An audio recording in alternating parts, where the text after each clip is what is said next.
how this morning routine changed my life. Coming up, Mornings in the Lab with Keith and Friends.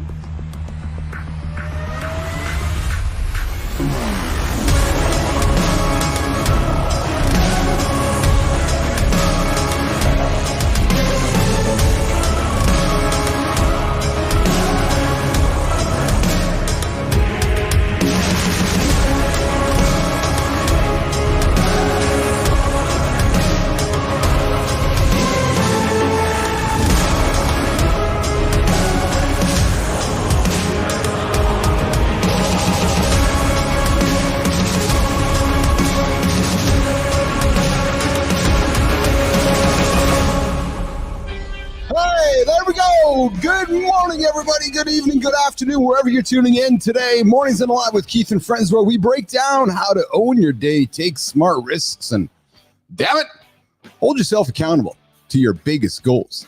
Get up. If you're laying there in bed, if you're sitting back in your truck wondering what you're going to do next, it's just time to get going. Hey, I'm your host. I'm Keith Bilous. Before we get started, here's a quick heads up. I was about to drop an F-bomb in that opener there, but I'm like, nah, I haven't told everybody to already show yet. Yep. And I just decided, how fast can I say these words at once? Really? Yeah, I feel like I'm Eminem rap god. If the kids are around, it's time to grab your headphones. Yeah, put them in the head. Yeah, walk them out the room. True story. Or put some plugs in the ears. Yeah, exactly. Today, how this morning routine changed my life. We've got a guest showing up here today, and excited to talk about that, about how a routine changed her life. We're going to dive into the habits that drive your mornings. You know, we're all about here, Mornings in the Lab. And you know, Johnny always talks about this. What we do here in the lab and what we hear on the show is the stuff that many of you don't want to do, or many of you don't know how to do, or many of you just don't know the journey to get there. We talk about the habits that drive your mornings, how to cut out distractions, how small changes lead to big results. Joining me in the lab here today are CMartyFit Jon Andersen, and of course, producer Coach Flynn. And of course, thank God, Jimmy, our friend Jimmy over there in the Philippines. Hey, listen, we're a global show. We have no boundaries, no barriers. We got people all over the planet tuning in, hanging out, and working with us here in the lab. And Jimmy, of course, there is on the deck at the controls. And those of you that know, Philippines have been under some weather challenges, and we're just thankful and grateful that Jimmy was able to be here today. And you know what, as Johnny said before the show, you know, Jimmy's a business athlete. He just figures out how to get shit done to be here. Many of you might just think, nah, I can't get it done. I got no power, got no internet. I don't have a candle. No, Jimmy just shows up. Jimmy finds a way to show up. Are you laying there? Are you going to figure out a way to show up? 90% of you aren't. Be the 10%, be the 1% that will. And that's not all coming up today. We got a special guest, like I said earlier, Jeanine Suah. Janine's a pro at community-led growth and investing. So if you're a business dude, entrepreneur, you're like, hey, I need to make some cash today. I want to learn about growth and investing. Today's show for you as well. She's going to share how bold routines and smart habits fueled business success for her. And here's what's also coming up. We've got the Morning Loop. Janine's here for Center Stage Deep Dive. Then Jory Jansen, of course, is here to wrap up hour one with the protein take. We're going to talk about nutritional periodization. You're like, what? Yeah, when to eat, how to eat. Are you training for something? Are you not training for something? And so forth. So how to match what you're eating with what you're doing. Hour two, we're going to head into the Morning Loop Reloaded. And of course, in the gym with John and Marty. AMA Friday, I got a bunch of questions for the boys. Community Corner, celebrating somebody in the creator spotlight. Then Kristina and I are going to talk about business and branding and talk about morning routines and what light went on for me to kind of go in a certain path. But before we dive in, I want you to like the channel if you like it. Subscribe to it if you want to subscribe to it, and drop a comment and tell your friends all about this morning show. And listen, what's one morning habit that helps you unlock your potential? Coming around the corner next month, guys, November, no month, say no to something so you can say yes to so much more. All right, let's just check out what the crew is digging up here today. We got Marty in the, he's wearing whites today. White, no less brunches, more crunches, black text. Christina's, of course, all black on black. Johnny's, he's leaning back and Johnny, can you spread the cleavage apart? Cleavage? Yeah, there you go. Come on, baby. Strong as fuck. Strong as fuck. Come on, baby. Johnny Andersen matching my black hat today with the black glasses. Of course, I'm in black on black on black with brown glasses, black hat, and so forth. So, what's going on, guys? How are you guys today? We're coming up to the end of the loop. This 5-day loop is coming to the end. What's shaking? Good, man. Everything's good. Baby. That was good. Yeah, we were about to get him, good. Johnny. I was ready. I was ready to get him, Johnny. I was cocked, baby. I was ready. I was ready to throw the hatchet. We ain't letting Keith slide with anything this week. Not this. Yeah, it's been a great run, man, and it's like shit. We get basically a couple days to recharge and do it again. That's right. In terms of the morning show here. That's it. Tina, you were off yesterday. How was your day? Not off from us, but you were away from the show. How was your day yesterday, Producer Flynn? It was good. I wasn't here because I was taking care of my shit, and I have my psychiatrist appointment. I got to meet her in person, and I said, "All right, you know what? That's number one right now for me." And y'all number one, baby. Crushed it. Y'all crushed it. You did well. The control freak in me is like, I'm not there. And I will say this: y'all didn't have an easy run yesterday. And you still pulled it out. You still crushed it. And I'm really proud of y'all. Well, I got to say, I got to jump in real quick and say, there's no questions, zero questions that when you're here, things run more smoothly. So you're like you're the mom of the show now, whether you like it or not. She's definitely the mom. Yeah. Appreciate that. I will take that title with honor.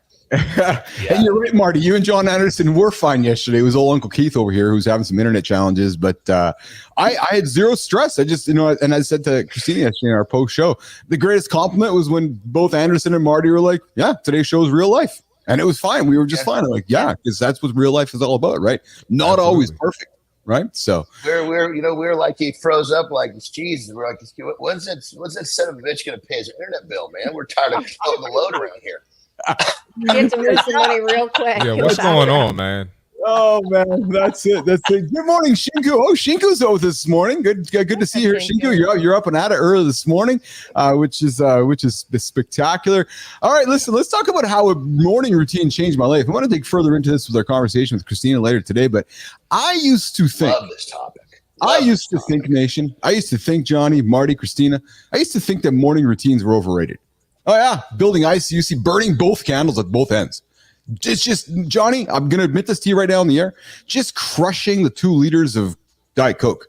Marty, I'm talking 2 liters, 4 liters, 6 liters a day, crushing them throughout my day, staying up to 2. Yeah, exactly.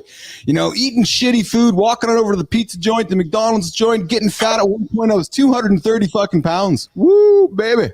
Marty, that's a lot of weight at your height. Let's put that in perspective. What do you weigh right now, brother? 175, 180. Oh my Lord! So we're talking 50 pounds. Yeah, well, Marty's seen me. I'm not the biggest guy in the world, Marty. That's a lot of weight, man. I'm happy for you. Yeah, 50 pounds. That's like losing a third of you, brother. Johnny, well, we know. Hold on, I got to take my glasses off this. Johnny, I am one of Canada's greatest bodybuilders. Yeah, I know. And you're Mark Wahlberg's twin brother. Let's just keep, and then, but the best title of all that works perfectly is you are the nuttiest little son of a bitch I know, and I love you. Yes, nutty little son of a bitch. Yes. That's the one that I really wanted. That's what I wanted. Yeah. And I love every ounce of that nutty little son of a bitch. Oh, I love you too, Andersen. It's true, Shinku. I was a big motherfucker. I'll find some pictures for you guys, but I'll tell you, I was hustling. I was the entrepreneur hustling both ends, right? And I'll admit this too to you guys. I got a business trip coming up in a month. I got to lose some weight. Yeah, I was that guy, right? Rushing towards that old, I got to lose some weight. I got to lose some weight, not body fat. I got to lose some weight so I can put my pants on or put my suit jacket on, right? I was hustling, juggling multiple businesses, constantly in go mode. But the truth is that grind was fucking wearing me down. Oh, both ends. Yep. I realized it wasn't that external chaos holding me back. It was that internal noise. It was that self-doubt, the stress, Johnny, Marty, the cortisol. Right, the cortisol, right? Oh yeah, crushing you. Absolutely, fear of slowing down, staying busy, just to avoid confronting what really mattered. Yep. And then I made a shift, and it started with my mornings. I realized that I couldn't burn the candle at both ends, right? And I stopped cramming more into my day and focused on making every move count instead of trying to make every hour count. Right. And that game kind of stopped measuring effort and started measuring impact and started kind of recognizing that it's really about the results, not about the journey to get to the result. It's the results are what matter. I know we talk about the process, enjoy the process, but it's at the end of the day, you still got to recognize it's the results. Johnny didn't train every single day to get on stage to lose. I'm sorry. Right? He had to find a way to enjoy that. So today I start my mornings with intention, absolute intention every single day, doing the shit that most of you, sorry to say it, aren't doing. Yep. Or most of you want to do, but don't know how to do it, which is why I started the show with Marty and John and Tina, because this is what we do as a business athlete. Excuse me. Prioritizing physical, mental, emotional well-being, the non-negotiables. Like just the absolute non-negotiables, right? Focusing on the real progress, not just the productivity. And it's not about doing more. No, it's about doing what matters. And Johnny, Marty, Kristina, Johnny, it's doing the shit that somebody else is scared to do. Or somebody else just doesn't want to do to hit that edge, right? They can, but they won't. Yes, it's so you got to ask yourself, what's that one habit or belief holding you back right now? And, I'll invite you to think about this. Most of us can't be an NBA superstar or an NHL hockey player or a professional athlete. But any single motherfucker out there, it can be a business athlete. But you got to do what that guy over there doesn't want to do.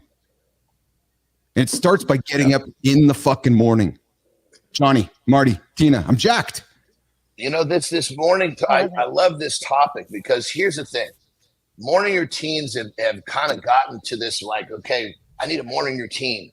It's almost like, I need a workout. And what's coming down to is people don't understand that a morning routine is ultra customized. Yes. And what does that individual need? Like for me, my morning routine is to get all the negative shit out of my head so I can be in the best mental space for me to be the best I can for the day.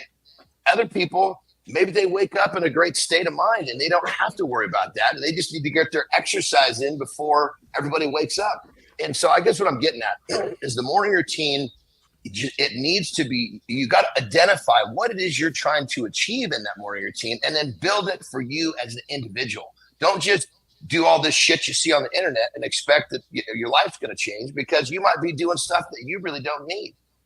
Yeah. Yeah. Marty. Yeah, I was gonna say a lot of people, like in Keith's situation, you have the skill set to get your shit together.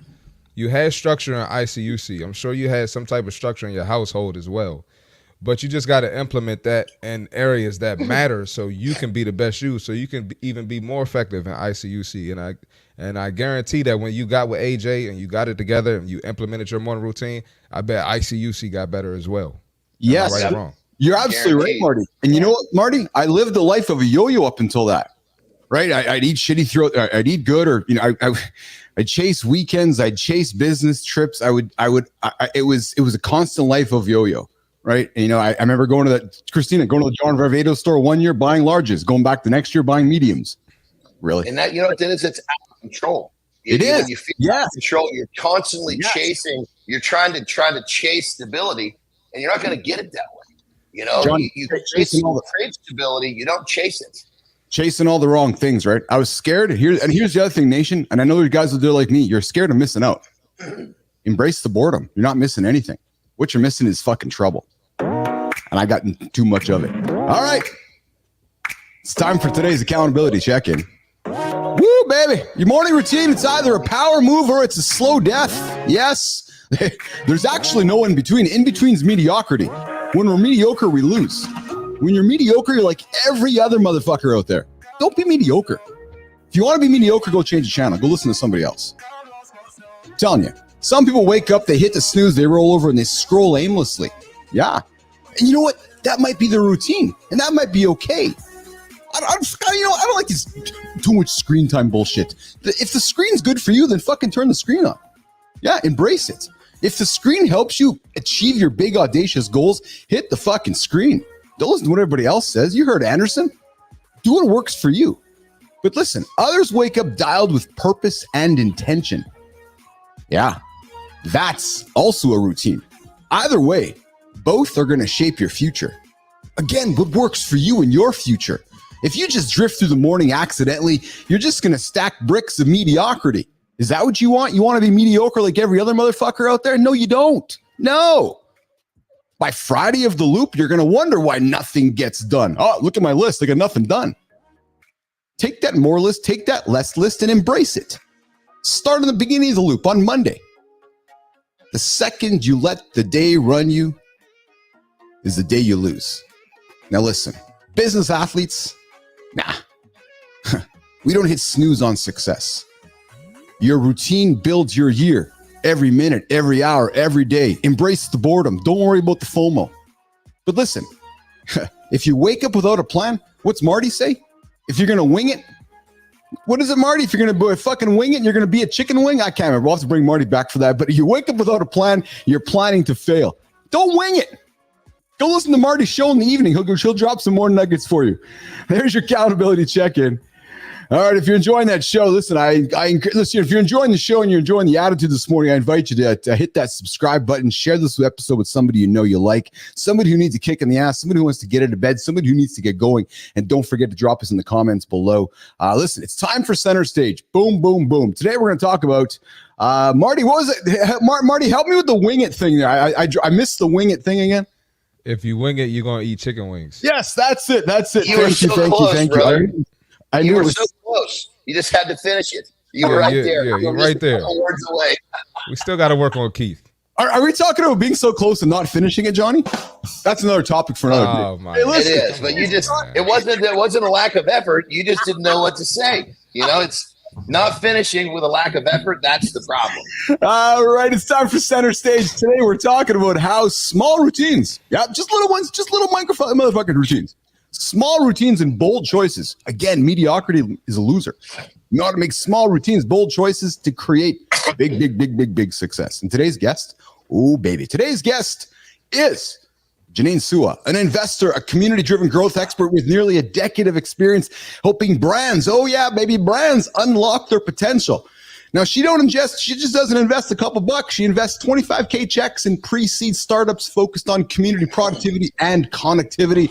And she's also the host of her own podcast show called About Community, a LinkedIn show. Oh, I like that it's a show. It's not a podcast. It's a show. She's in the show community with us, where B2B leaders share how community-led strategies drive growth, acquisition costs, and brand loyalty. Listen, Jeanine's here to break down how intentional routines and taking smart risks can change your mornings and your path to success. Jeanine, welcome to the show. We're pumped to have you here. Did you bring some energy today? Just a little bit. Jeanine. Good morning, Jeanine. How are you? I'm great, guys. And honestly, we got her muted on the vertical. I'm normally the one Jeanine. I'm normally the one that's like hyping everybody up. And so to get my own gas up early in the morning is just amazing. So thanks for having me. Absolutely. Let's go. Jeanine, where are you joining us from today? From Orlando, Florida. How's the weather in Orlando today? Honestly, it's perfect. Thank God. It's perfect today. Awesome.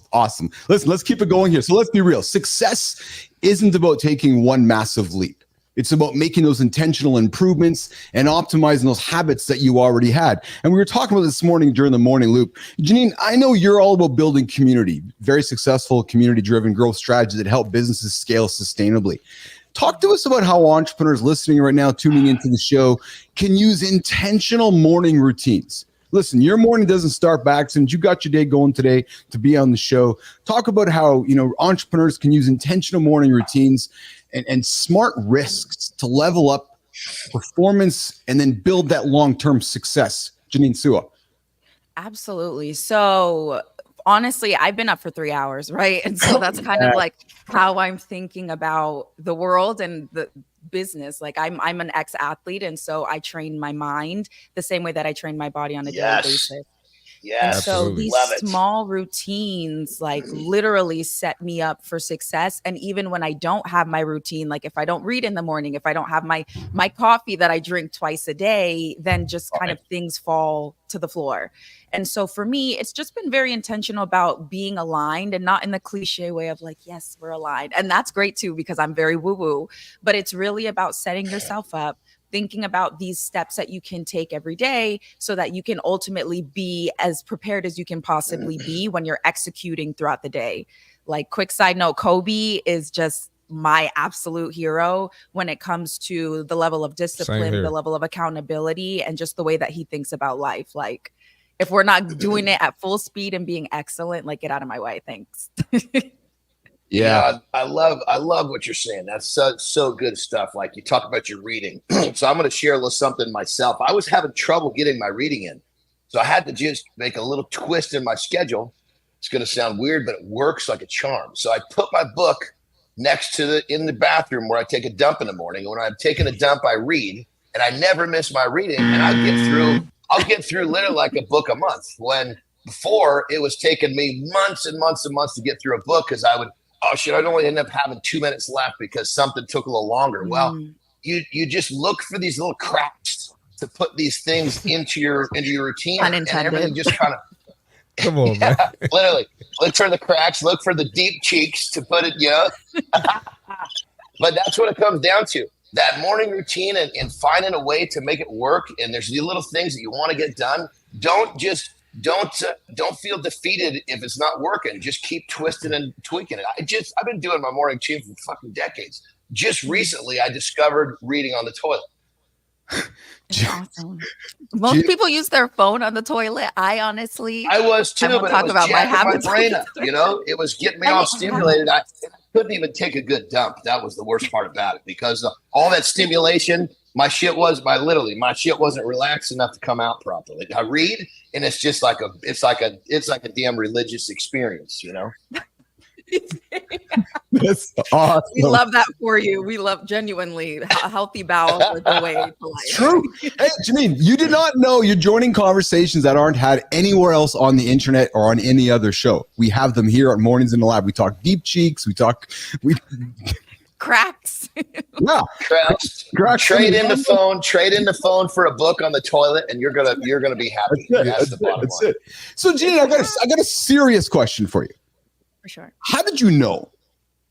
And what I mean by that is, how did you know that the morning routine was the key to your daily and inevitably your future success?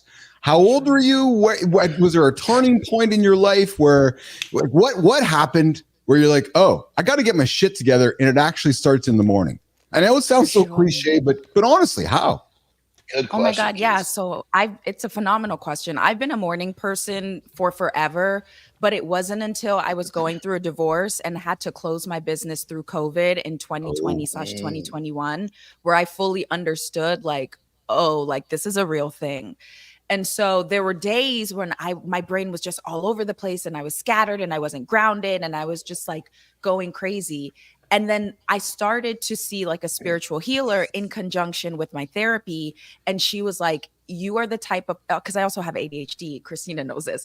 And so like, if I don't get grounded, and she said, if you don't get grounded, you will literally just be mentally all over the place. So it was that turning point when my business was closing after I had signed divorce papers.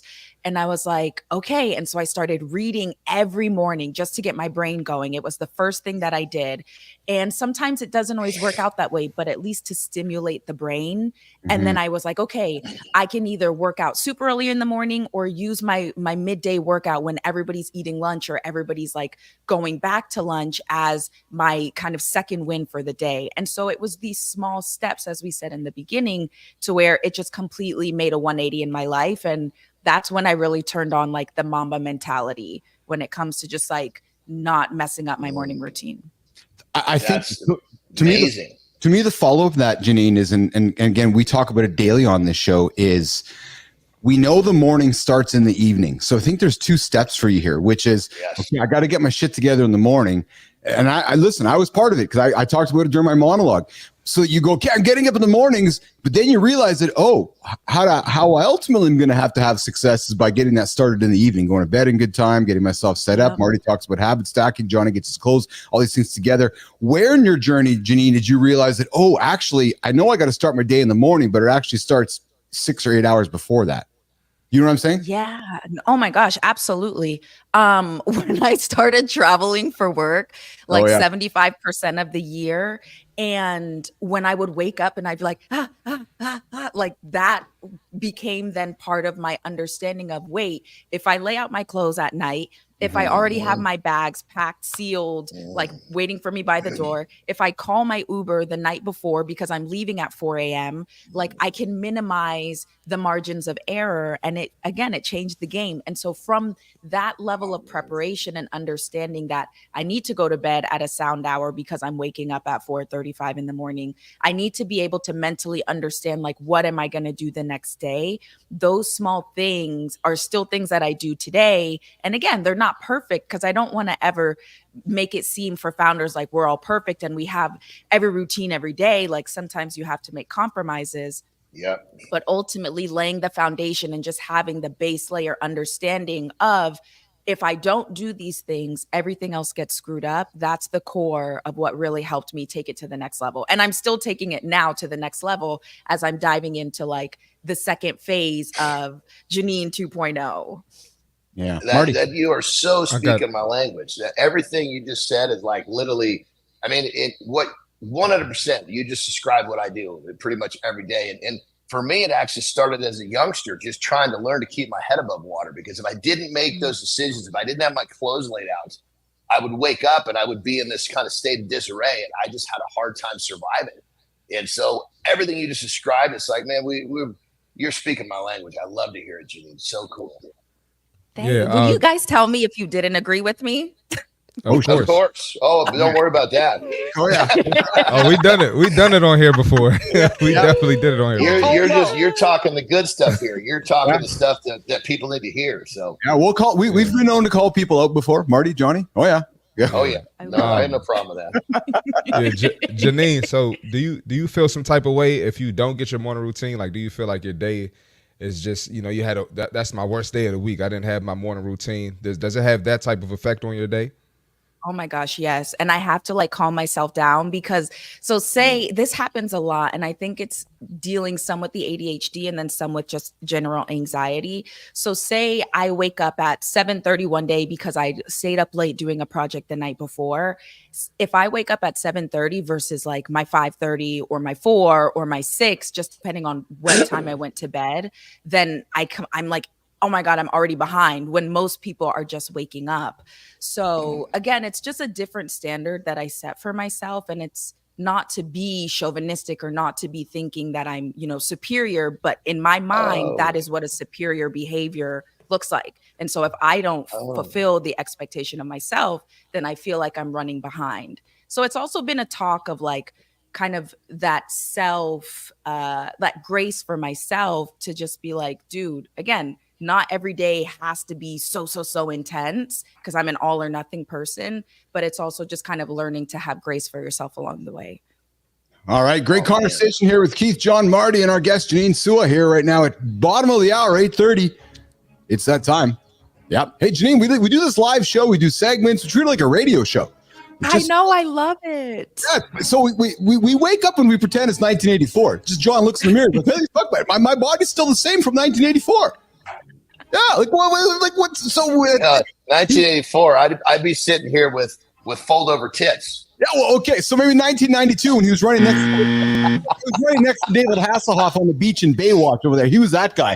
He was running over there, and you got to give me a little more time. Maybe go to 19. You went to 94. We're good, but 84. Yeah. I still had the tits. Yeah. So and I heard Stern is on his way. Got so many jokes. Yeah. So Stern's on his way out there. Serious, I hear, Jeanine. So we're battling for a spot there in the serious orbit here on Mornings in the Lab. And at this point in the show, Marty's got some fitness tips that nation's like, I need to know something from Christopher Martin right now. So we all get off stage. Marty gets up there. He talks some fitness smack, and then we're all going to come back and keep the conversation going around how to build those awesome morning routines with Jeanine Suah. All right, let's get out of here. Jimmy, throw Marty up, and let's come back in about 60 seconds or so. Let's do it. Let's get it. Let's get it. Let's go, baby. All right. We got the fitness tip for today. We're going to talk about elbow pain. All right. This is an annoying setback that's going to throw your whole game off, but you can make some small adjustments to avoid it. Keep your joints healthy. Keep pushing strong. All right. So why does this happen? Overuse. You're doing heavy reps, repetitive movements without recovery. And sometimes you got to switch the workouts up. You can't go super heavy every day. You can't do max weight every day. All right. Sometimes you got to get some volume. Your form has issues, right? Fix your form. Understand what muscle you're working and engage that muscle. Slow it down. We talked about eccentric movements the other day, right? Bend your wrist, 45-degree elbows, things like that. Overly tight grip, right? You don't want to grip the bar or grip the dumbbell too tight, okay? Especially during pulling exercises. You can put a lot of tension on your elbows, and that can lead to pain, all right? Now, like I said, dial in on your form, okay? Now, always remember, especially on shoulder movements, you never want your elbows to be straight out, all right? Switch up the grips, right? You can do overhand, you can do underhand, you can do neutral grip. So that way you're not putting too much strain, too much tension in one area of your body, right? And strengthen supporting muscles, right? So compound movements that are going to build your forearms, build your shoulders, the simple things, push-ups, dips, pull-ups, along with the heavy weight, okay? So the more support you give your elbows, the less they'll have to work under that heavy weight. All right, we want to stay safe. We want to prevent injuries. Remember that on your fitness journey. That's the fitness tip for today. The day with Christopher Martin every day here at 8:30 Eastern time.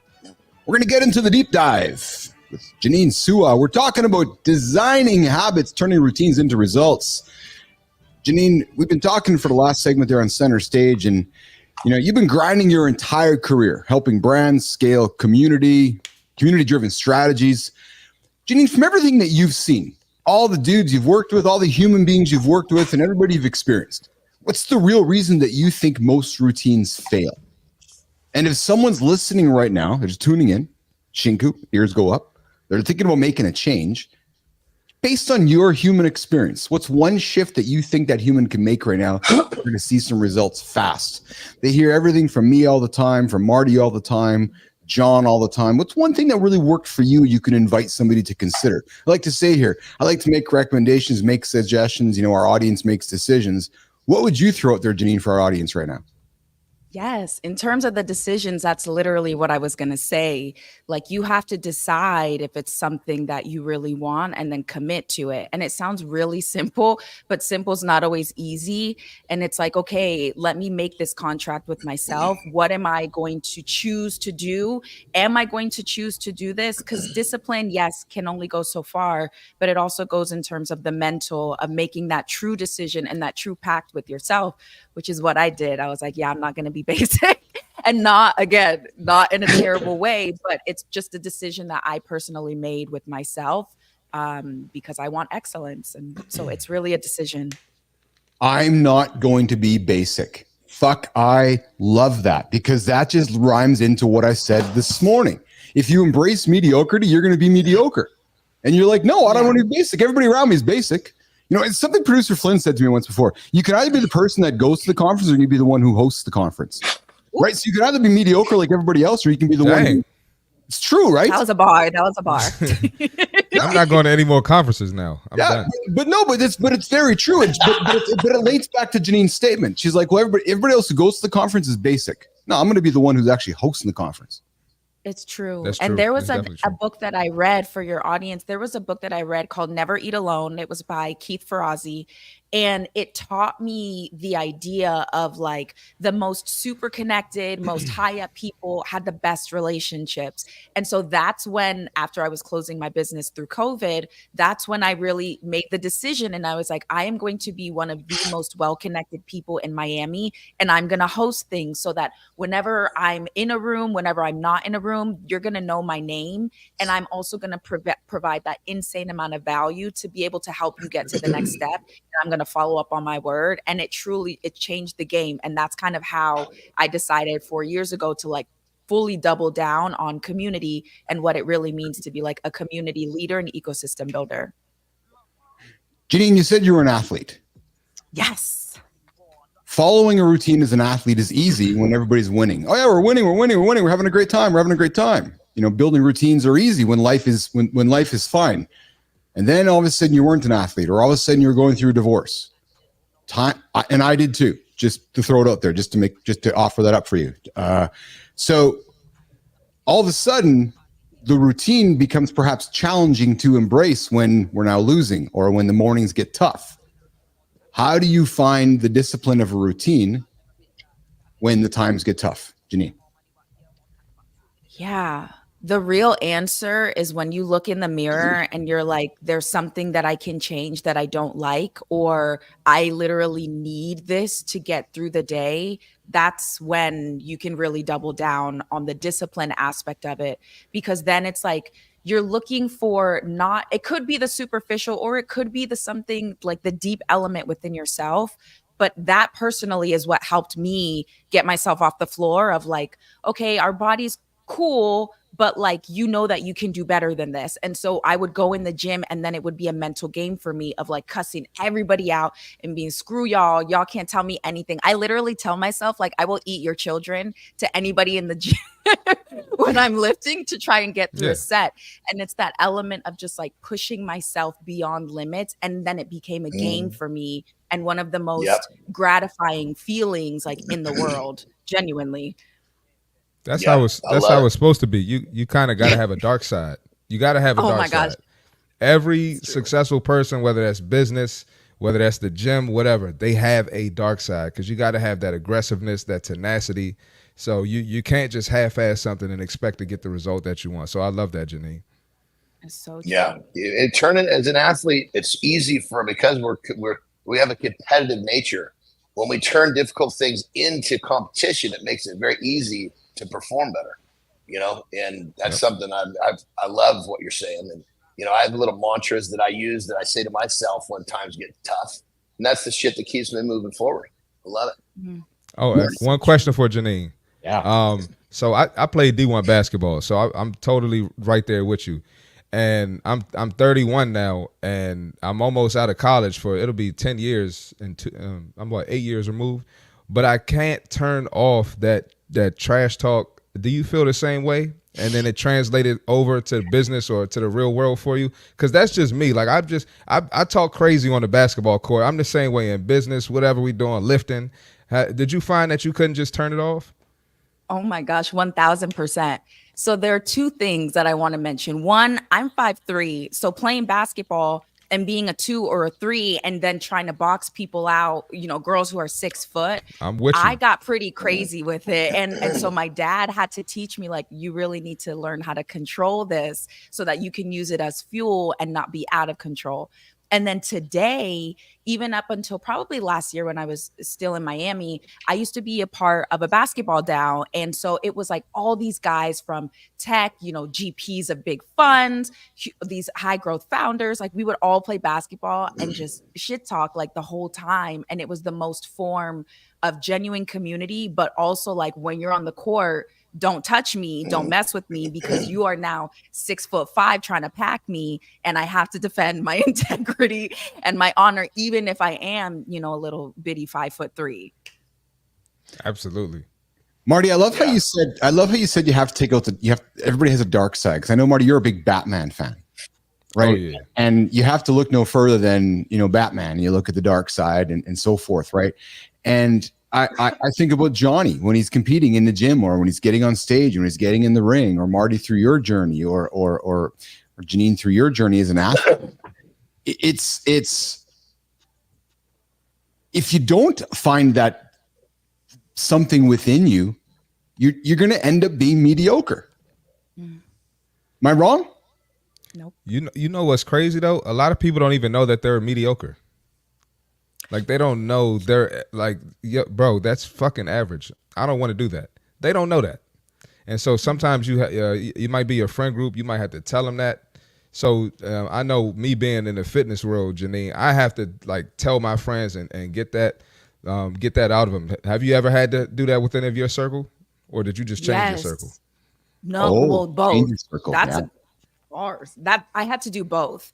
And excuse me, I always tell my friends that I'm a super black and white person and I'm very direct. And so criticism, like given with, love and caution, but pushing me to be better is my form of self-love. Like that's how you show me that you care about me and that you're honest with me. Because being a founder, like I learned that I'm a very likable person, and like people often don't want to tell me the truth because they like me and they dissociate like the skills sometimes or the product with like me as a human. And so one of my investors, the day that he told me that, literally it crushed me, but it was the best advice that I had ever gotten because it truly flipped the switch of reality on to be like, okay, not everybody may tell you the truth because you are very likable. So how can you start to find the objective in these different spaces from like your friends, from your family, from people who are actually going to tell you the truth?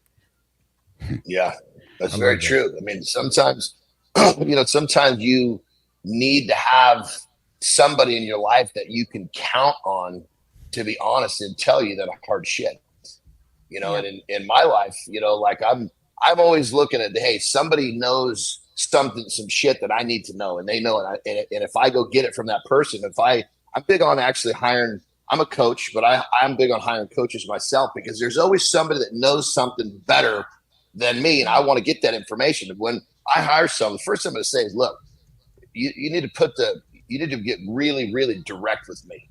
I don't get my feelings hurt. We're not here having, tea and cookies. We're here kicking ass. So tell me if I'm fucking up, tell me, and I will redirect whatever I need to do. But we need those people in place. And sometimes it's hard for people to find that. So I know myself, I always have leaned on having some sort of I guess you could say to a certain extent, a good part of my life. And I guess most of my life, I had coaches that they're the ones that say, hey, what the fuck are you doing? This is the way we do it. Pull up your panties, take a deep breath. Okay, this is going to hurt, but get the job done. And sometimes that's what you need. For me, I respond well to that. And so I totally hear what you're saying. We need that person in our life. Whether we're going to hire them or we have them, you got it. You need those people in your life. Yep. It's so true. My business partner now is my best friend of 13 years. We pledged together. She was my friend, meaning like we pledged and she was in front of me. But she is now my go-to person for all the things because she's one of the few people who, one, understands my crazy ass brain, but two, who genuinely like looks out for me because I've looked out for her in so many cases. And so the relationship is very much so like, dude, you're screwing up. Like you need to get your stuff in order or take one step at a time. And she brings me back to zero and to center every time. That's perfect. All right. So, Nation, here's the thing. Here's the bottom line. As we've been talking about with Jeanine Suah for the last couple of segments here, Center Stage and Deep Dive, learning that leveling up isn't just about doing more. Nope. It's about locking in those habits that fit your life and knowing when to hit pause so you can come back sharper. Those small, consistent moves that drive progress. But the real power, knowing when to reset, refocus, and get back in the game, as we've been learning about and talking with Jeanine here today. And listen, with no month around the corner, hey, Jeanine, no month around the corner, November. It's where we invite humans to say, hey, wait a minute. In order for me to achieve something quite successful, I got to say no to a bunch of things. Right? We've got to say no to a bunch of things to hit yes on something quite audacious. So now's that time, Nation, to ditch those habits that aren't really pulling your weight, right? And double down on what actually moves the needle so you guys can think about hitting those big, audacious goals you really want to do. And it starts in the morning. Jeanine, as we wrap it up today, I loved your energy, loved what you brought to today's show. What's the best way for Business Athlete Nation to connect with you, follow your journey, and tap into what you're building and learn more and continue to be a part of Jeanine Suah's orbit? Jeanine. Oh my gosh, connect with me on LinkedIn. I'm literally an open book. I share with you what I do, why I do it, how I do it. And oftentimes just like DM me, and I have a whole system based up so that I try not to miss DMs, but feel free to connect with me. And the last thing I will say going into the month of November, Marty mentioned compound movements. Y'all, kettlebell swings will change your life. So if there's one thing that you want to do in November, like don't always focus on like running on the treadmill, put some kettlebell swings in your life and you will see the results just like full body. Absolutely. Hamstrings, lower back. I love me some kettlebell swings. I'm doing them today. I love that we got to, and I mean this is the greatest. We got a woman on the show telling people to lift. She's like, no, don't get on the treadmill. Go pick up some weight. Exactly. Go get strong, ladies. Go get strong. That's going to Well, we know it's going to make you live longer, but getting stronger is part of that process. Hey, Jeanine, thanks for coming around here today. We appreciate you hanging out with us this morning. Thanks, Jeanine. It was such a pleasure. Thank you, Jeanine. The energy is great. I love y'all. Thank you. Awesome. Jeanine Suah joining us. You guys know how to find her. Go find her on LinkedIn and connect with Jeanine along the way. All right, coming up in about a minute or so, we got Jory Jansen joining us for, of course, our weekly Friday protein break. We're going to talk about nutritional periodization, but before that, we got this guy coming up, Jon Andersen. And I know he's been brewing. He's holding on to something, willing and eager to unleash it. Johnny, go get it, brother. Let's go, baby. Come on. All right, check it out. Lifestyle tip for the day. How do the greats do it? How do they become great? Well, check this out. Let's talk about Michael Jordan. Michael Jordan had the statistic. I don't know if he still has it, but I know at one time he had the statistic for the most ever game-winning shots as an NBA player. Well, what people don't understand is to achieve that statistic, he also earned the most ever game-losing shots. Well, you see, Michael clearly understood he had to fail more than everyone else to succeed more than everyone else. Let's look at Thomas Edison. He said it took him 10,000 tries to create the light bulb. Well, just thank God for all of us. He didn't quit at 9,999, or we all be sitting in a goddamn dark room right now. So understand, the greats see very clearly. They know they have to fail more than everyone else to succeed more than everyone else. So the formula is pretty clear. So flip the script. Failure is not a bad thing. Failure is testing. Failure is learning. Failure is what you need to do to become great at whatever you choose. So rewrite the script, fail fast, and go get what you want. I love that one today. Hey, you know when Marty, we got to get Marty up here. We know when Johnny's dropping Thomas Edison philosophical, waxing philosophy of Thomas Edison. We got a good fucking show going on here, man.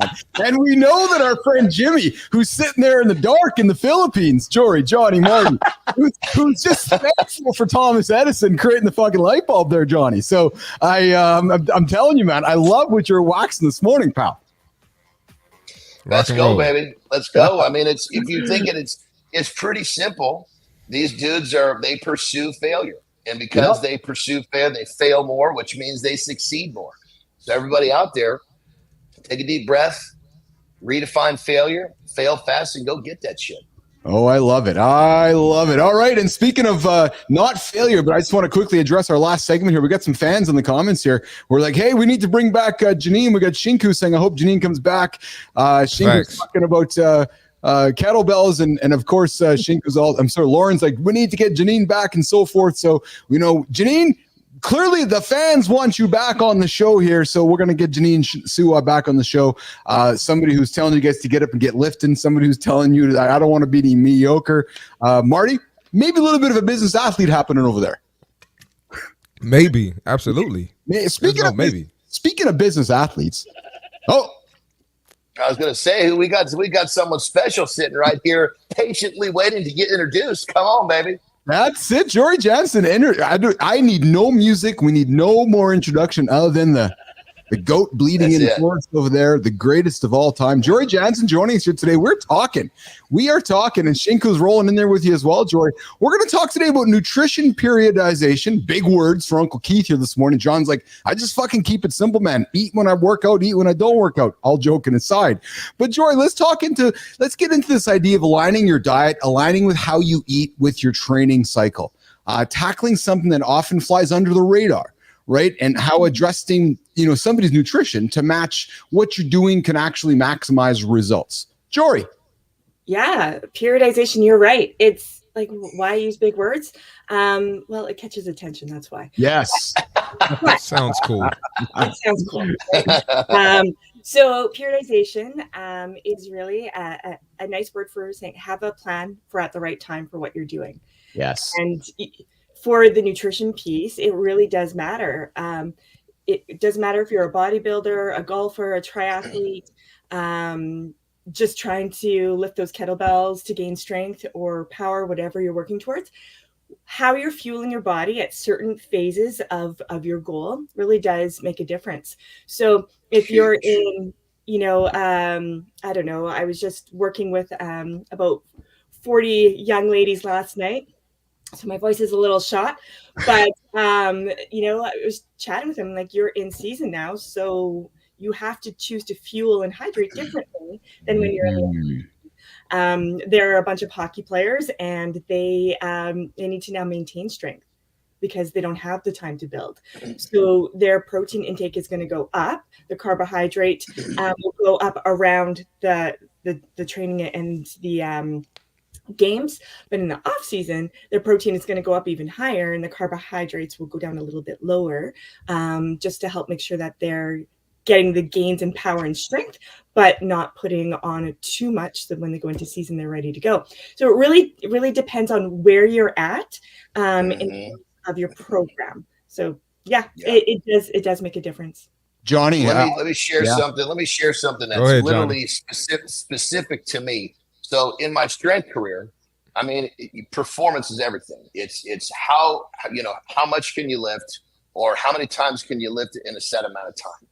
And this was back, quite some time ago, and we've learned a lot about nutrition since then. But all of us, we learned how our bodies responded the best in terms of existing in that world. And I know me personally, I was so much better in terms of my performance when I was eating almost primarily red meat, because the values of that red meat just gave my body the ability, or I guess you say that, whether it's the healing, whatever it is. I mean, there's so many elements of what that red meat did. I'm sure Giora can talk about the science, but with the red meat, I was performing noticeably. We're talking probably 10, maybe 15% better with red meat as my primary fuel source in terms of protein, forgive me. And it was an organic grass-fed, because I needed basically grass-fed brings a whole another slew of value into the equation. And I actually had a sponsor at that time. It was a grass-fed farm, and they would give me 150 pounds of ground beef every month. And when I got that, it was like I couldn't believe the change in my performance, because now I was eating it all the time. As where before, you go shopping, sometimes they don't have it, and you're kind of hodgepodging it together. Once I had that shit being delivered to my front door every month, and I was eating that, I cannot explain the difference in my performance. Now, granted, this was extreme, like international strength. We're talking in the elite, not saying that this is what everybody has to do, but for me, the red meat across the board was a game changer. I want to sprinkle in something real quick before we pass it back to Jory. When I was in college, and John mentioned the red meat thing, but I mean, during the season we ate so much more. I mean, like significantly more. And like pregame meal was insane. We had pasta, potatoes, chicken, steak. And so when it comes to performance, you absolutely have to eat. And I'm want to tie this into Gen Pop Fitness. I had a conversation with one of my clients yesterday, and who's trying to avoid carbs. And I'm like, no, you're working out more now. Your metabolism's getting faster. You're getting stronger. You're just doing way more. So you have to eat more. That's not going to make you fatter. So don't be scared to eat more. When it comes to performance and when you're doing more. So I just wanted to add that in. Jory, I know you can make it sound better than that, but I just wanted to relate it to, for some folks. No, that was beautiful. That's great. And I think people need to understand that periodization isn't just like for the season, it's for what's happening within your day. And so on a day off, you might switch up how that macronutrient profile looks versus a game day. If you're in a recovery day, but if tomorrow's game day, then recovery day is now preparing for performance. So you really need to look at the big picture of, are you trying to gain strength? Are you trying to maintain in this phase? Or what's your performance look like for tomorrow? And so it really does matter on how you time it out. The other part of periodization is periodizing your supplements. Some people don't understand that when you're trying to make sure you're getting the most of your workouts, sometimes when you're popping all those antioxidants, your vitamin C, E, those sort of things, they will interfere with what you're trying to gain out of that training phase. So you really want to make sure that you're looking at, am I doing like, am I traveling a lot? Am I doing intense training? Then perhaps you would do that supplement thing. But if you are trying to gain more muscle endurance in that phase, nix the supplements, just eat the food, because there isn't the interference or blunting of the recovery that you want to get out of that training when you eat it from food. When you eat it from supplements, the science is saying, you know what, you're not going to get that recovery that you're looking for. So you're not going to adapt from that training. Makes sense. You know, on that level too, Jory, like what I was talking about with me eating all this grass-fed beef, what I discovered was, for what I was doing, it was kind of my superfood.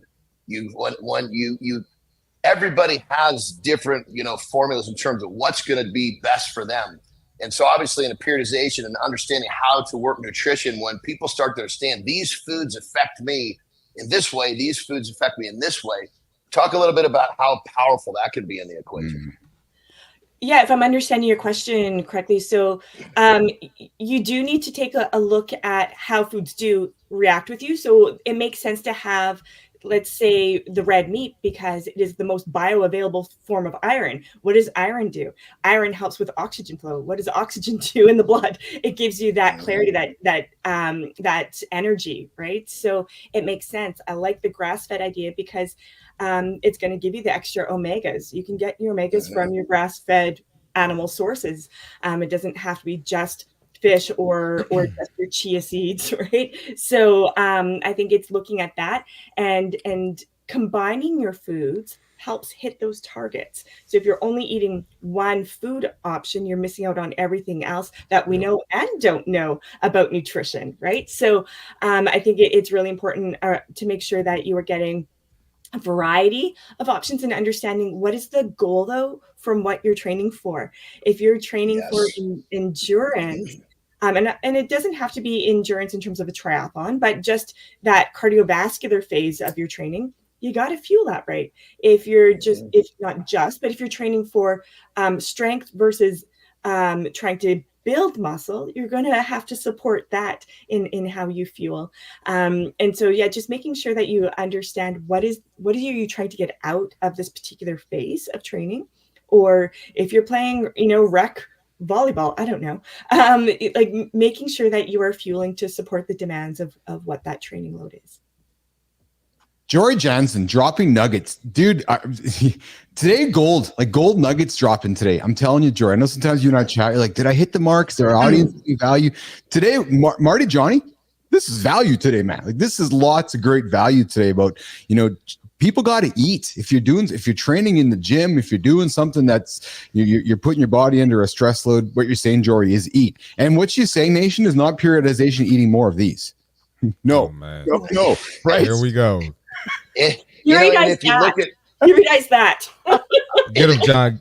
Get him, John. If you look at, I'm gonna let Keith go with that. He's done that too many times. The pop is gone, But what I just want to summarize in this conversation, and Jory's brought it up a few times. If you didn't catch this, the main goal is understand what is your goal with your eating. Yeah. Establish what you're trying to achieve. Or is it strength? Is it endurance? And then you build your nutrition based around what you're trying to achieve. So you can't just say, oh, this guy over here is doing this. Yes, I'm going to try that. Well, maybe his goal is different than yours. So you really got to understand what is the goal in your training, and then work backwards into your diet to kind of build that nutrition. So it's going to support what you're doing with your training. Yeah, exactly. Like Nation, as Jory and John has said, nutritional alignment is a game changer. Find what works for you. Don't do what somebody else is doing just because you think they're doing it. Right? Fuel your body, put the right nutrition in your body, and move forward from there. Jory, the weekend loop is around us. Any big plans for you and the family before we say goodbye to you? Oh, you know what? I think this weekend's a little bit of work, but that's okay. It happens. Yes. There you go. Awesome. Well, listen, always enjoy having you in here. I want to maybe dig into a topic next week around intermittent fasting. Maybe that's something we can, we're talking about nutrition periodization today. Let's talk a little bit about food windows and intermittent fasting, because I know people that's linked to longevity. Some people have strong opinions on it, but maybe, Jory, we can talk a little bit about that next week. How do you think about that? I think we should, because some people shouldn't. That's a great topic. People absolutely can. Awesome. So we're going to do that. Jory, of course, you guys know Jory's here every Monday, Wednesday, Friday with the protein break, always dropping knowledge for you guys. And the stats show on YouTube that this segment gets a lot of great hits and great views. So I appreciate that.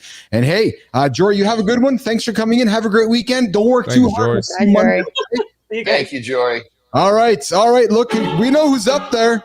We got the coach, Coach Flynn. Come on. We missed her yesterday. Come on now. Hey, she's got something for you guys. Flynn, you're up, Coach. Let's get it. Let's get it. All right. Here's the thing. Lately, I've been thinking about and reminding myself about something truly terrifying. And I want to share it with you because it could help you too.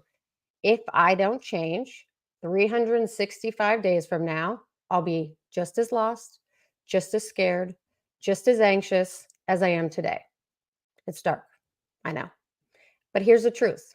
You're no different. 1 year from now, you could still be feeling that same pit in your stomach, questioning how you got here, hating yourself for it. And I'm not saying this to scare you, but to remind you, to remind both of us of a harsh reality.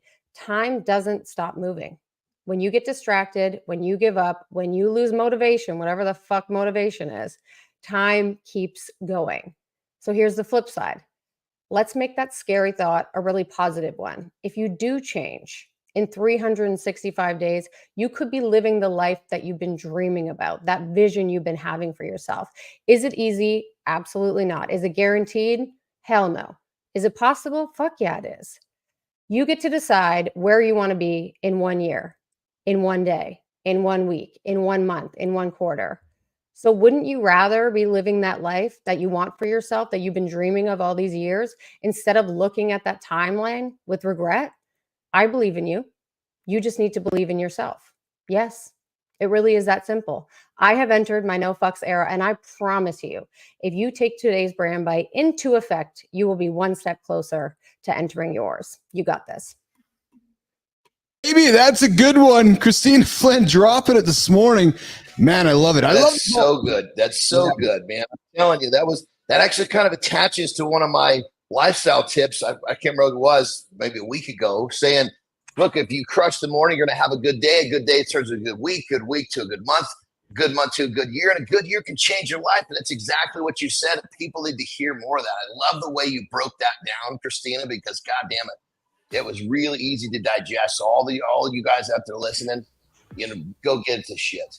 Mm-hmm. Solid stuff, Flinner. Good stuff Good there. stuff, man. Good stuff, Flinner. Good stuff. Love it. And hey, guys, we got this chicken skin when I was taking a piss. What? Man. I got Johnny to get chicken skin. I made it. I didn't get chicken skin. I didn't get chicken it. skin. But when you were about to say no fucks era, I did that because I knew it was coming. Yeah. Let's get it. I love it. I can't wait to get no fucks there on a t-shirt. It's coming. You know what's really cool? I just got to say one more thing. It's like the stuff that we're all talking about as individuals, our segments, it's all like just kind of coming together. It's almost like it's like it's just being described differently by each one of us, but it's all doing this, and it's really fucking cool. That's the beauty of it, because we all have our own experiences, our own skills, our own story that we're bringing to the table. That gives us the unique viewpoint. That gives us a unique perspective.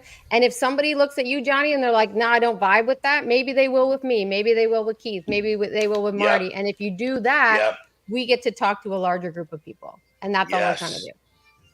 Absolutely. That's what moved me so much, Flynn, Johnny, with what I saw yesterday from Marty in his video. And Nation, you want to get to know Christopher Martin? I invite you to go to the greatest fitness podcast in the evenings called the CMartyFit podcast. Marty dropped a 13-minute video about himself yesterday. He sat down, he looked in his camera, he pulled his pants down. Sorry, Marty. And he said, "Here's me."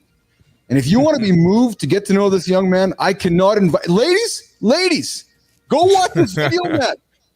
Go watch the video. Fucking rights, man. But my point is, Flinner, is that every single day you become more vulnerable in front of the camera. Johnny keeps doing so. 52-year-old man. Marty keeps being so. I keep trying, and as John said, man, this magic is producing, right? So it's a lot of fun. And Jeanine, Marty. I might have to attach that sound effect to Jeanine too. The one that she's for real. I give you permission. You give me permission to attach to attach this one here with Jeanine here this morning. Yeah. She's in the club. So we're giving two this morning to Jory Jansen and to Jeanine Suah. Yeah, she's in the club. We only got like 5 in the club. That's the female goat. We got to get a male goat sound, man. If I was giving that goat sound, I'd be like, man, don't give me a fucking castrated goat sound. Jesus Christ. I swear to God, they probably sound the fucking same. I'm going to get that sound, and I'm going to show you they probably sound the fucking same. Well, then turn the fucking volume up or something. Give me more bass. Give me more bass. I mean, Jesus Christ. It's like you hear this little fucking sound like, oh, that must be a goat. We got to have a fucking, holy shit, that's a goat. That's what we need. So I know I've been saying for a while here that I'm trying to get my buttons sorted out, Anderson, and I'm going to keep working on that, but I will get a better goat sound for us. I know, Jimmy, I was looking at the wrong camera. Hey, I got something for you guys for the Morning Loop Reloaded. I got maybe an interesting one. Yeah, I got one for you guys. So did you know how many? I'm not going to say, do you know? I'm going to ask the question instead. Marty, starting with you. What's up, man? How many people do you think? Finish the sentence. One in what people check their phone during sex? What? Hold on, say that again.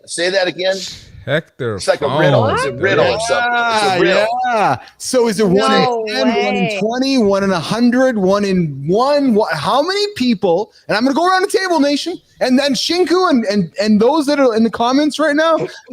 During exactly, Shinku. So 1 in what people check their phone during sex? Christopher Martin, to you first, brother. 1 in 25. Oh, okay. All right. I have a reason for that too, but let's get around the table first. All right, coach. I'm gonna be bold. I'm gonna say 1 in 10. Oh, okay. All right. And what about you, Mr. Anderson? Fuck, I don't even know, man. This is like throwing a piece of spaghetti against the wall. Terry time. I don't even know. I mean, let me tell you. If Terry was whipping out her phone during Terry time, I'm doing something wrong. I'll tell you that.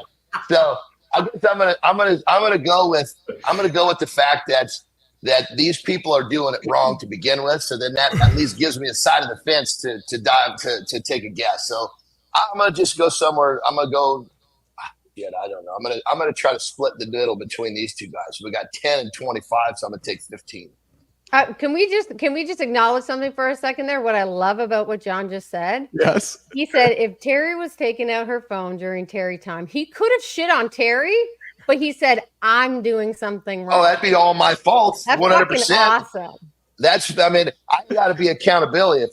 If my shit is so fucking, if I can't keep her attention, she's got to whip out her phone when I'm doing my thing. I got to do a better job. Holy shit. I agree. Yeah. So we got some comments coming in from the side here, which I know I got hit in the nerve here. So we have Shinku, yes, during. Shinku throws 1 in 5. Hey, John, what's shaking? John Hip, this is the Mornings in the Lab show. I invite you to subscribe to the channel. I invite you to tune us in every single day, 8 o'clock Eastern time here in North America. At other times around the planet. So probably sometimes around maybe 2, 3, 4 o'clock in the afternoon in London. But in North America, 8 o'clock Eastern time, the morning show to help you get your ass out of bed, not hit the snooze button and hit those big audacious goals. So subscribe to the channel. Damn it. Fit presenter coming in here, guys. Oh, man. Oh, Mike, fit presenter. 8. Yeah, Mike is, I'm innocent. I don't have a cell phone, but I grab my tablet sometimes, but only to record when he's by himself.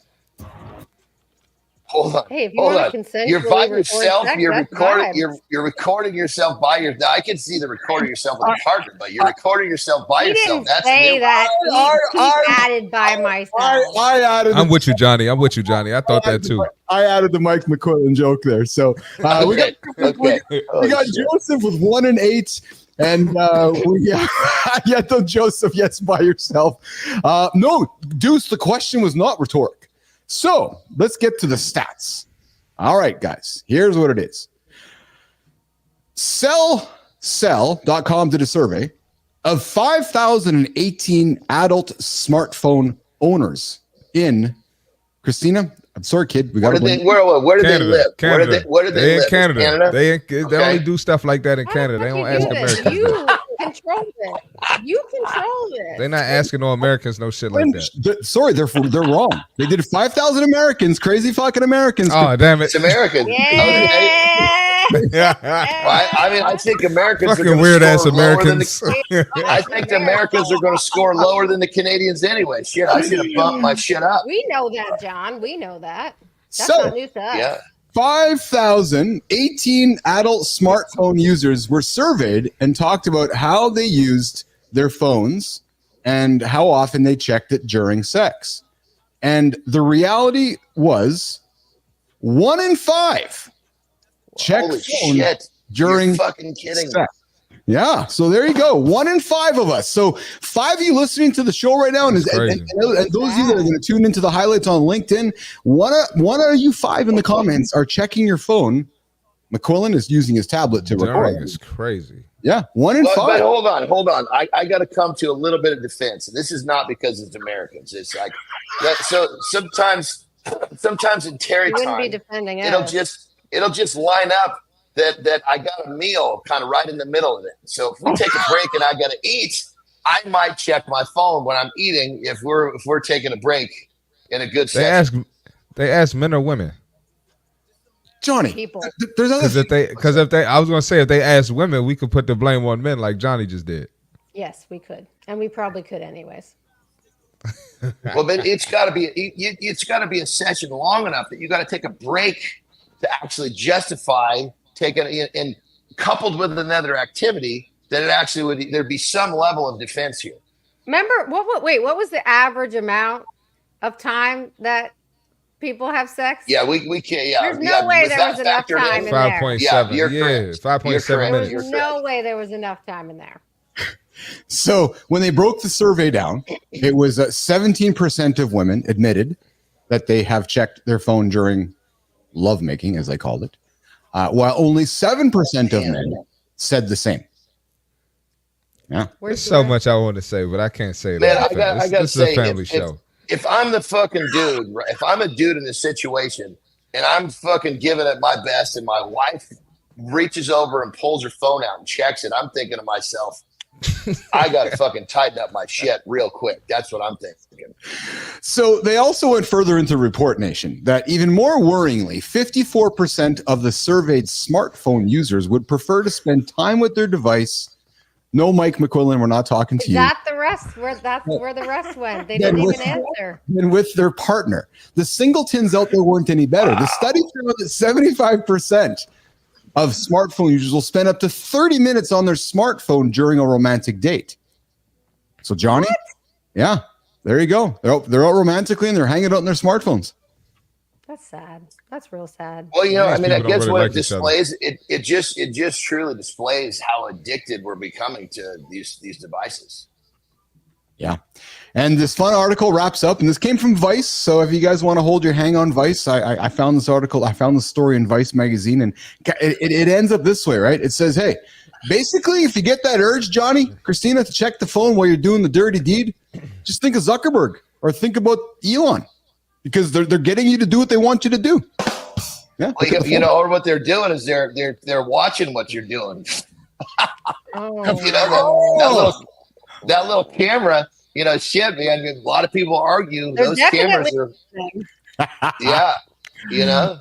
Yeah. Well, it's funny. I was driving the old Tesla yesterday. I got warning from the old camera there saying, hey, we can't see your eyes. So we have the full self-driving disabled. I'm like, oh, you guys are fucking watching me right now. I said, pull my hat down. Well, say that again. So there's a camera inside the cabin, and how it works is it's watching my eyes for attention, right? So if my eyes have our attention on the foot, if my eyes are giving attention to the road, then it will give me some of the full self-driving capabilities. But the moment that I start doing this and looking around or picking my nose or looking away, it starts to alert me and says you're not looking at the road. But I had a hat on yesterday, Johnny, that was covering my eyes. Yeah. And I kept getting the alert saying it can't see your eyes, so we can't enable some of the features essentially. Right. So yeah, Crazy. Cameras everywhere. Oh, because does it turn off if people close their eyes? Is that why? Well, so it'll remove some of the self-driving features if it can't see that you're paying attention. Oh, Before, interesting. Wow. it did it before was it had like a nag on the steering wheel. Yeah, Now and it's you got just full. switch. They're full watching your and not just Tesla. Ford does it. GM, like any of those self-driving kind of things. They're using cameras to watch your attention on the road. So yeah, cameras everywhere, nation. Cameras are everywhere. And Deuce, as we move to in the gym segment, we're gonna move to the in the gym segment before we let get Kristina out of here for a quick second. Deuce says this, guys. There's an easy solution. Borders, no phones to bed. In other words, create some boundaries. Yesterday we talked about boundaries with AJ. Yeah. And we talked about boundaries always being bad. Well, maybe a boundary is, hey, honey, we're going to go put the phones on the other side of the room so we don't use them during sex. I don't know. Hold on, brother. We established that said? boundaries are only established bad for the people who are too chicken shit to actually enforce them. Yeah, well, yes. I want to talk more about boundaries, actually, Johnny, because that's I was thinking about. I got some stuff to say too about I was boundaries. having a conversation on that yesterday during post production, and sometimes people hear boundaries, like back goes up. Oh fuck, I don't want that. Well, no, wait a minute, hold on, Mac. There could be a positive with a boundary. So I think we want to dig more into that, but we're going to get into the end of gym segment. But before we go into the gym segment, we got to have some fun with Mike McQuillan here. So Canadians, yes, Canadians do it doggy style so that they can both watch the hockey game. And Doing that. that's just what happens here in Canada. Babe, did the Jets win? Jets won. Yes, we're 7-0. Yeah, we are the only undefeated team in the NHL. And speaking of continued conversation of sports, hey, there's the new Intuit Dome Arena in California for the Clippers. You guys see that? Do you guys see the wall at the one end of the arena? The steepest pitch in basketball arena, and it's that one wall of fans. You got to check it out. I got to find some video or pictures for you, but I saw it last night. It's just a straight pitch, 144 steps up, and you see this image. And when you're shooting, when you're the opposing team up against the basketball net over there, there's just this vertical wall of fans in your face, and not any fan can sit there. You have to apply. You have to be a Clippers fan, and you have to have attitude. You have to have a story. Yeah, you got to be ready to fucking raise hell to get over there. I like that. Pretty fucking. There's an app for it. It's called The Wall. that. It's fucking cool, man. But there's an example of the future of sports, right? Creating an experience, right? So I invite you to check out the article in The Athletic. It talks about that. But anyways, let's go with the in gym segment, Jimmy. We're rocking and rolling. We're gonna keep the show rolling in the gym with Jon and Marty. And today's Friday, so you guys tuning in right now, you got questions. Joseph, Shinku, Deuce, McQuillan, Cosmic. Good morning, Cosmic. Good to see you here. Anybody got questions? We're going to do an AMA with Jon and Marty today. I got a few here to throw on the table, but I'm going to start with the first one for Jon and Marty. And Marty, Jon, we always talk about push and pull. No, I'm going to rephrase that. There's this ideology in lifting about push and pull, complement, right? So when you go to the gym, do a push, do a pull, do a push, do a pull, or do one on one day, one on the other day. Talk a little bit about the idea of push and pull days. Do you do them on the same day? Do you do them on offset days? Give Business Athlete Nation more commentary and ideology around the idea of pushing and pulling when it comes to building your routines. Well, I'll jump in there first, Marty, if you're cool with that. I mean, I think, go ahead, man. Do your thing, man. Push pull. It's like you say push pull. Most people are going to understand that. It's like saying, fucking keto, or it's like saying, paleo or carnivore. It's just basically a method, so to speak, that people can understand, because and some of this stuff is actually very helpful, because people that don't know, well, then they can, push pull. It makes sense. It's easy. Okay, the chest is a push, a back is a pull. So if you're looking for push pull to give you some like amazing edge, it's not going to do that. But now keep in mind, if push pull is going to motivate you to get in the gym because you know what you're doing, yes, it's going to give you an amazing edge. So understand, it's not some secret. It's just more of a way to understand what you're doing. And Johnny, if I can off play that, Marty, before I bring you up there, when I'm thinking push pull, I'm thinking about pushing weight away, or I'm thinking pulling down and working my back. Is that something I want to do on a same day, or do I want to, or ideally, do I want to offset each other? Oh, brother, I do it all. I mean, sometimes I'll do push pull on the same day. Sometimes, the whole key is just to fucking never do the same shit. Yes. Marty. Yeah, I say just to make it a little more practical, if I'm gonna have clients, including myself, do a push day and a pull day, is for more advanced And my beginners, I have them do pull and push on the same day, more like an upper body day, because their body isn't used to that. They haven't developed the muscle endurance. They haven't developed a certain amount of hypertrophy. So I kind of put it together for the beginners, and the advanced people. I'll have a push day and pull day. But honestly, it doesn't matter. Just freaking show up. That's what matters. You got to show up. But seriously, just show up. Be consistent. Whatever you decide to do, it really doesn't matter. John, 100%. And that's why I was not talking about diets, but that's why if following paleo or following carnivore, following keto works for you, because you understand it. But if you don't do it, it doesn't fucking matter. It's the same thing with this. It's basically a kind of a form of understanding what to do. And if you have a plan and you fucking follow it, you're going to get results. But don't think it's just like Marty said, man, just fucking show up. Stop making things more complicated than they need to be. I'm not talking to you, Keith. I'm saying to everybody that's looking for that fucking secret. Yeah. Just pull my questions here. So let's talk to the weekend warrior. He's thinking about getting started, and we're going, get started tomorrow. Get started today. He's selected his gym, or he's selecting staying at home, and he's looking to do his first workout. Workout number one, the weekend warrior. It's Friday today in the loop. Sorry to date the show. Thinking, okay, I heard John and Marty and Chris say something today. I'm going to get going. John, what's the one thing you want this guy to get going to do today? Whatever the fuck he feels like he's happy or confident to do. If it's the first day, don't say, oh, well, I got to do this. Just fucking do something. It doesn't matter. Just get in there and fucking put some effort in it. And you hear me talk about this all the time. Don't gauge your success on how much you lift or how many reps. Gauge your success on putting in a good effort, because you're going to leave feeling good, which means you're going to want to go back tomorrow. And that's the foundation for this whole fucking thing. So if you don't know what to do, then that's one thing. But what to do, if you understand, do what sounds good. Do what sounds like it's going to be fun. Have fun with your workouts, because guess what? You're going to want to continue. Oh, man, that's such Marty. I want to lean into that in a second with Marty. I'd say just realize that small wins are the big win. All right.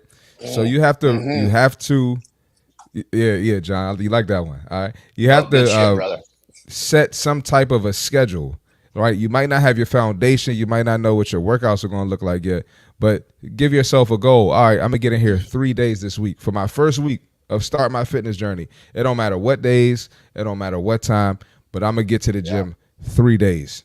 And you fucking start there. Then we can worry about the other shit. But you got to start simple. Maybe you're only doing 3 days with 30 minutes. Tell him, Marty. And it could be 30 minutes. Shit, it could be 20 minutes. It could be 20 minutes. Yeah. But just get in there 3 times, and then this is that habit of doing something, of telling yourself you're going to do something and getting it done. That's going to lead to the fucking long-term weight loss, long-term muscle building. That's where it starts. So I would say make that small win first. Honor the word to yourself. When you honor the word to yourself, this shit gets really fucking easy, because you don't sit there and right now you say, oh, I'm going to go to the gym, and you don't do it. It's real fucking easy to keep doing that dumb shit.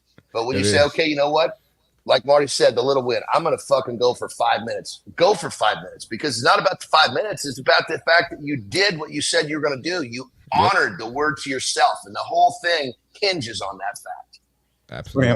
I'm putting down a question here, because I want to, not going to rant, but I want to lean into what you guys are saying, because I got to be honest. When I first was starting to put together the In the Gym segment, or us collaborating on these things together, I had I don't want to say I had a different mindset for it, but what I've enjoyed learning from both you guys, and what I love that we continue to beat the drum on every single day, is how simple this is. Yes. Like, hold on, Johnny. Like, we got a world-class bodybuilder, world-class strongman, world-class athlete here, a business guy over here behind the microphone that's done a couple of things. But all we're talking about is getting up and just getting to a place and doing something, and then doing it again and doing it again. Don't worry about whether you're doing the proper deltoid exercise to hit the front delt, back delt, side delt, rear delt, interior delt, fucking 8-pack, 12-pack, 6-pack. I love what Johnny keeps hammering home. And you said a few things, Johnny. Go have fun. Marty's like, just go there for 20 minutes. Right. So what they're saying, guys, is that they're not saying that I'm going to teach you how to build like the 6-pack in 3 days. No, they're saying, listen, you want to go walk with your kids when you're 85 years old? Go to the gym right now and have some fun. If you keep doing that over and over and over and over and over and over and over and over and over and over and over, you're probably going to be able to go for a walk with your kids when you're 85. That's what I love about this segment. What's coming to life with it is that it's not about a new system. It's not about a new fucking protein plan. It's just about no fucking secrets. There's no secrets here. And and I know it sounds so repetitive and cliche, but again, I know because I get the comments from people. We just got to keep saying enough times for somebody to go, right, I fucking got it. I got to go. Right? Like that's just really what it is. And it's Johnny. Well, here's a good one for all those people that are, I got the science, what's happening? Well, let me sum this shit up. The science is compliance. I mean, you got to fucking do it. Is that simple? Yes. But yes. However, if you don't do it, nothing fucking works. Yes. However, it's still responsible. It's still important of us to learn. Because here's what I do love about the industry, about the fitness industry, and what we talk about here is that it's so studied. There's so much knowledge. And what we learned 5 years ago or 10 years ago, and I know Johnny and Marty, what we don't want to do here is perpetuate bro science. What we want to perpetuate is truth. But to Johnny and Marty's point, we're going to put the truth on the table, but the truth only works if you show up and do it daily. Yeah. Yes. Right? So there's that consistency in place, right? So, all right. So last question for you guys about real quick. Let me just talk. One last thing is with this whole thing of making it simple and show up. Everything you're saying is perfect. Just remember, everyone, don't get lost in the details. At this phase, that doesn't matter. Just get there. Just do what we're saying. Get there and have a little fun. You don't need to get lost in details that are not going to help you at this point in your journey. Well, and I think the key, though, is, so Johnny, I'll challenge you there. The key, though, is that there's somebody who's looking to get started, shouldn't get lost in the details.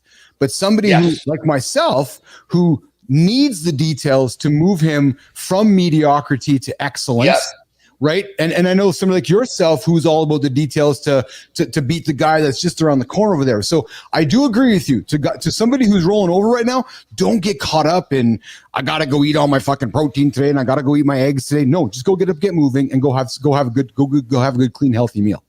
And then tomorrow go do it again, and then go do it again. And once you're having some fun, you're showing up, then you start getting into details. The details matter once you're showing up. If you're not showing up, the details don't fucking matter. Yep, exactly. All right, guys, in the gym segment every Friday here, Monday to Friday here, and we like to do an AMA segment with the boys here, which is throwing questions on the table to ask them things that, as Kristina always says, you're not going to get this knowledge anywhere on the planet. These two guys with their experience, one time, 13 minutes every single day in the gym with Jon and Marty.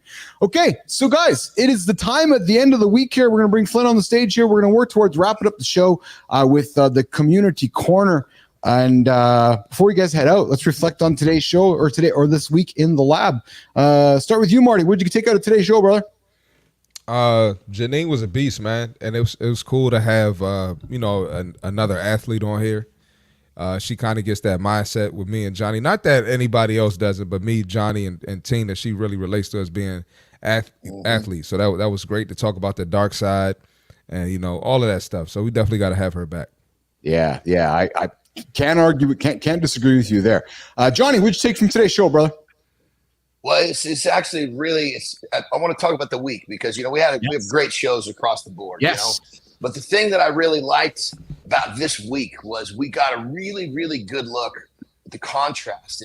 And granted, not that there was a problem, but we got to look at how everything runs when Kristina's here and then the day where she wasn't and the day where she was. And you can see the difference. And so I love how the team is just, we can cover for each other without a problem, but you can't replace all of us being here. And I think that's a symbol of us really, really growing. I love it. And people tuning in regularly, you're seeing it happen in front of your eyes, real life. Coach, what'd you take from today or what'd you take from this week? Just such a really good week. Yeah, I mean, I got to double down on Jeanine. She's a beast. It's why I wanted to bring her on. Like, she inspires and motivates me, and I know that she appeals to a lot of people. It's that dark voice. Like, Marty, we could have a whole show about that. And even the Let's balance of like, how do you turn that voice off too? Because that became my inner monologue. And like, what is that like? How do you not get into that position? So I think that's a fun one for us to dig into. We can pretty much guarantee she's going to come back. We all agree. And she's already agreed too. So it's just a matter of time. Yeah, we've had and we had Carl Grant yesterday, who's also agreed to come back to talk about. Actually, he messaged me yesterday. He said, "Love to come back and talk about cheat days." Right, and perhaps reframing that argument around not rushing towards a cheat day, reframing it. And as I work on the League of Business Athletes program and the League 100, I think this really kind of rolls into it, is reframing this idea of a flex day, or a day where you go and recover and rest, and not run towards cheating. Run towards reframing what that joy is. So we'll have Carl back here as well. But can we talk about that for 1 second? Yeah. We had that this week too, where Lauren said in the comments when we were talking about ED and difficulties in the bedroom. And she said, we call it performance. Yes. Obviously, there's a lot of fucking pressure around that. Like, this is so much of this stuff is about reframing and reframing the words and the ways that we use them to be able to say things like, it's not about fucking performance in the bedroom. That puts a real expectation on the dude to be able to show up and be 100% all the time. It's not fucking cheating. It's a rest day. It's being able to look at things differently. It's taking a beat. So I love that. Yes. Yeah. Well, and it also, Tina, leans into not one approach for every single human. Right. No so, as Jon has said, you got to find what works for you. And then once you find what works for you, you got to put it on to repeat. I loved watching it here this morning. I got off the treadmill, and Lauren came downstairs to get into the gym, and she started flicking through what she was going to pick. And she's like, fuck it, I'm just doing this. It's that now method, Johnny. Just doing it right now. She just did something. Right. And it was habit, right? Just what you do. Right. So, all right, guys, Jon, Marty, great week, great day today. I know you guys got to rock and roll. Hey, Johnny, are you still in Mexico next week, or are you back in California next week? It's going to be a split week. So you're going to see me in both places. All right. Marty, catch up later, brother. Sounds good. You have yourself a great day. Jon, Marty, we're going to keep Tina on the stage here, and we're going to keep rolling into our community corner, into the creator spotlight. Good morning, Nation. Good morning, Deuce. Good morning, Joseph. We'll see you guys. Bye, Jon. See you Monday. Bye, friends. Bye, Marty. Bye, Jon. Everyone. All right, Jon and Marty, you're out of here. We're going to keep the show going with Keith and Kristina. We're wrapping up the last segment of the show here, Community Corner, and then we're going to do business and branding and get out of here for the next 2 days of the loop before we restart it all again on Monday. But Tina, today we're going to celebrate a rapidly rising leader. Jimmy, little, and Felix, there's your cut as you're post-producing the show later. This creator advanced from a crew member to a senior vice president in the landscaping industry within just 9 years. You know, Kristina, the landscaping industry is fascinating to me. That's a good example of, in my opinion, there's a lot of mediocre landscapers. And what I mean by that is they just get up, do the job, they do the work, and they make good money, a good career. Yeah. Those that decide to not be mediocre, and we're talking about, I don't want to be disrespectful to the industry, but we're not talking about building a big tech AI company, right? We're talking landscaping. Those that really become intentional about growing their landscaping company, man, like I had a guy on my show, Kristina, who took $20 on a lawnmower and turned it into a $20 million business and had an exit with it and then did it again. But you're saying like, I don't want to shit on the industry, and you're not, because we could do this with every single industry, right? Like look at things and they're very, they seem simple. Yeah. It's probably not. It's like when you watch somebody do fucking a floor routine in gymnastics. Yes. You're like, how hard could that be? Watch a professional chef cook a meal. How hard could that be? But it's the difference between what is the industry standard, and that's what people have come to know and expect.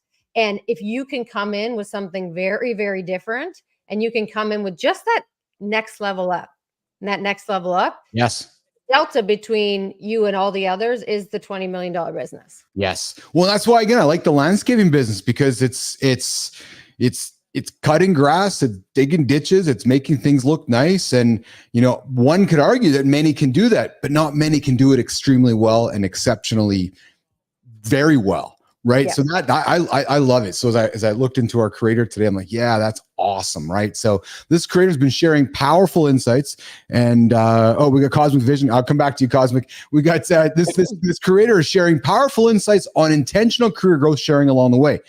I love this too. This creator is a champion for stay-at-home moms. Yes, yes, yes. With deep empathy and understanding, this creator actually supports stay-at-home moms, advocating for their value and contributions. A mentor focused on leadership and growth, he builds better workplaces by recommending thoughtful policies, training future leaders, and fostering intentional development at every level. Today's creator spotlight, who we are going to celebrate for Mornings in the Lab, oops, I pulled it too quickly, is Jacob Hong. Dad, leadership landscaping champion for stay-at-home moms, Woodlawns Landscape Company out of Greater Chicago. Cosmic's coming in with that's awesome. I agree, Cosmic. Let's dig into Kristina Flynn, why we are celebrating Jacob Hong today. I think what really stood out to me, Jacob, is this idea that he's taking something that you could look at as like average, but as we know, it's not. And the people that do that really well, there's so much skill and there's so much intention behind that. And he's sharing his journey. He's saying, we have people on the show sometimes that have done like these unbelievable, crazy feats. Jacob's like a regular dude who's like, you know what? I'm going to take my experience. I'm going to take the fact that I grind and that I hustle. I went from a crew member on this landscaping thing to the SVP in 9 years. And I'm going to tell you how I did it. And he's going to teach people how he's done it and what are the things that got him to where he is now, which I think is really beautiful. Of course, the fact that he is kind of championing something with a unique approach. Not a lot of people, and especially not a lot of men out there, are having advocacy for stay-at-home moms, and he's bringing visibility to that. And I think he just represents a lot of folks in our audience that are doing something that they're really passionate about. They don't necessarily, and they may not necessarily see a path to that greater life that we always talk about, fulfilling your full potential. And he's showing them how you can do that in any environment. Well, you know what I love about this too, Kristina, is that John talks about this often, enough, where he's willing to do the shit that others won't do. Exactly. It's clear to me that Jacob is as well, because when Jacob puts on his LinkedIn profile that I'm a champion for stay-at-home moms, I don't know many men out on the platform that have that in their profile. So that alone is saying I'm doing something most of you aren't going to do. I got nothing but props and respect for that. Yeah, absolutely. He's doing great things. I think he's somebody to watch, and I have a lot of fun following him. Awesome. Jacob Hong, we're celebrating you here today. Mornings in the Lab with Keith and Friends. We take somebody on the LinkedIn platform, we celebrate them, we call them out because you're doing some great things. We like what you stand for, and we want to invite you to the show to talk a little bit about Woodlawns Landscape Company and a little bit about you, and maybe you have somebody in your orbit, Jacob, you want to celebrate on the Creator Spotlight. And as Cosmic said, that is awesome. And Cosmic comment here, Kristina, is I really think that those Michelin stars restaurants are overrated. Some of that food is just gross. That's funny, Cosmic. Perhaps. I don't even think I've ever eaten at a Michelin star restaurant, so I can't comment on that. Yeah, what's I don't know. Just go get some good food. All right. Let's work towards wrapping up the segment of wrapping up the show here, Tina. Let's get into the business and branding segment. And I know you're going to interview me and share a personal story about how intentional morning routines changed my life. I dug into a little bit about it at the start of the show, but I'm eager to continue with it with you, because mornings really are and have been the foundation. And as I keep building this show and this platform, it just and even Jeanine, man, just reminded me and reminded all of us. Mornings are the differentiator. Unless you're in the nightclub or restaurant or night business industry, I'm sorry. You got to fucking win the mornings. It's as simple as that. Yeah. And it's hard to argue when you see folks like what we have on our show, our guests, our hosts doing that and seeing the benefits. And I think your story is a powerful one. And you talked about it and you alluded to it a little bit at the beginning of the show, but you went from 230 to now 170-ish. Yeah. And you attribute mornings for being a big part of that. A lot of folks, like, it's easy to come in here and look at what we do and look at like where the Jon Andersens are, where the CMartyFits are, where the Keiths are now, and compare ourselves to that. But I want people to get an inside look at the dude that was 230 pounds and not really fucking happy with his life, and how mornings became something that allowed you to overcome that. And I know it's still a grind every day, but talk to us a little bit about that. I was 38. I was husky, fat, right? Eating crappy food constantly, chasing, as I said at the beginning of the show, burning the candle at literally both ends, right? Working with my team overseas and then working on the business first thing in the morning. We had a 24-hour-a-day company. So, knowing that I had to be around for it was just part of what I did. But it was killing me. So and literally and figuratively, and I didn't like how it was making me feel. But I'll relate it to, like I said, 38 years old. I'll relate it to just real life. It felt shitty, planning to go on a trip to New York City or to London or to Vegas or Dubai and going into the closet and putting the clothes on and going, okay, they don't fit. Right. And then going through the yo-yo of, okay, I gotta go into a deficit and go and lose some weight so I can get the clothes to fit. And then look at pictures of myself and I can see the yo-yo. Right. Yeah. So it was really, the light went on for me. Kristina was like, I gotta make a change. And the change had to end at night. I had to, because when I'm tired, I eat shitty. When I'm tired, my cortisol levels are up. I made bad decisions. Mm-hmm. When I'm tired, I sleep in the morning. When I'm tired, I chase the day. So, so was that it that you were tired? Like, what made you think that oftentimes we think that's our only option, especially as entrepreneurs that are grinding. We think that's the expectation. There's been a lot of hustle culture around us for a very long time. What was it for you that made you think this is the only way to do this, is to go 24 hours a day, to be nonstop, to be available for people at all times? So when I was building ICUC, it was a 24-hour day company. I didn't have a choice. Right. So it wasn't always on. And that's how, so in the early days of the internet, that's how we won. That's how we built the business, because we were a 24/7 company. But I'll be even more vulnerable, Kristina, as I was going on my path to being fat guy. It was aesthetics that turned the light on for me. Started making some money. What do you mean? Started making some money, started able to go to some nice clothing stores, was able to go to the Tom Ford store and the Louis Vuitton store and all these nice stores. And you're like, oh, I want to buy nice clothes, but I'm fat. It just didn't really work for me.